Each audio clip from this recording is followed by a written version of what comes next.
Graines de sagesse par Fumilayo Mohamed Dorigo. Voici une 4e leçon que Patrice Talon m'a enseignée par son attitude et par son comportement.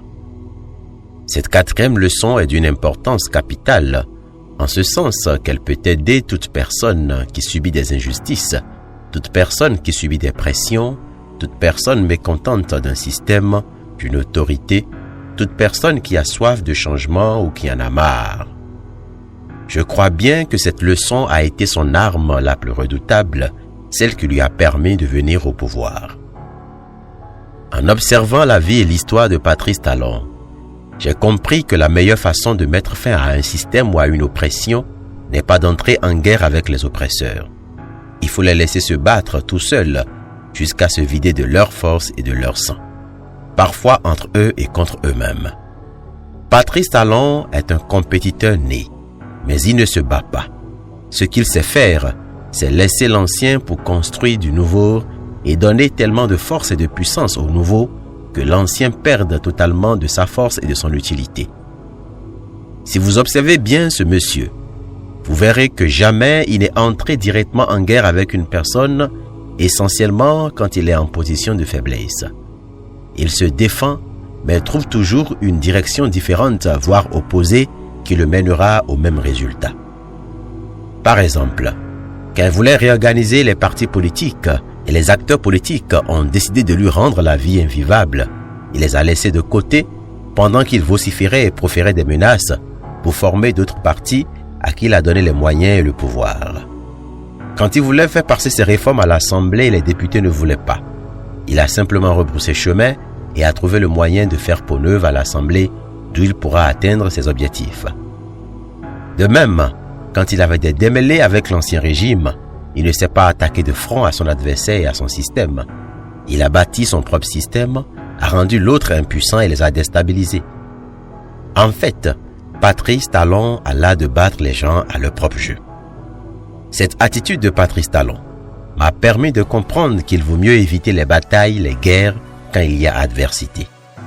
Dès lors qu'on commence par tirer entre deux parties, les conflits s'accentuent car la force appelle la force. Mais lorsqu'on ignore l'autre partie et qu'on concentre toute sa force à trouver un moyen de se passer d'elle, alors réellement, on parvient à des résultats et l'autre s'incline de gré ou de force. Vous qui me suivez, soyez désormais intelligents et appliquez ce secret. J'aimerais dire à quelqu'un ce matin qui est dans une bataille et un combat infernal sans cesse. Je voudrais dire aux activistes, aux panafricanistes, à ceux qui se battent pour des causes nobles, vous qui êtes dans un bras de fer, que la vie est trop courte pour la passer à se battre. Au lieu d'attaquer, au lieu de protester avec violence, trouvez simplement le moyen de vous passer de ces autres personnes et avancer. Quand on subit des injustices, des oppressions, on n'attaque pas son adversaire, surtout quand ce dernier a plus de force que vous. On peut se défendre, mais il faut se mettre à l'abri et tisser avec soin d'autres ficelles qui auront force de loi. On profite des points faibles de l'autre pour avoir le pouvoir. Telle est la méthode de Patrice Talon pour gagner à tous les coups. On ne force pas la main à Patrice Talon. On ne lui impose rien. On ne lui fait pas de chantage. Sinon, il te regardera, se retirera, trouvera un moyen juste et légal pour te rendre impuissant et te retirer ce qu'il t'avait si gentiment demandé auparavant. Si ses adversaires savaient lire entre les lignes, ils pourraient le battre à son propre jeu. Patrice Talon sait que la meilleure façon d'atteindre son objectif dans l'adversité, c'est de faire le bête pour avoir le foin. Se servir du système pour avoir le système. Une fois qu'on a le système, on change les lois du système pour verrouiller le système à ses fondateurs et les éjecter. Je vous en parlerai demain dans une autre leçon. D'ici là, portez-vous bien et restez loin des bras de fer inutiles. Pensez plutôt à comment avoir le pouvoir, le cœur du système. C'était moi, Fumilayo Mohamed Dorigo. À demain. C'était Graines de sagesse par Fumilayo Mohamed Dorigo. Pour tous vos apports, commentaires ou questions, veuillez nous contacter sur nos pages YouTube, Facebook et Twitter.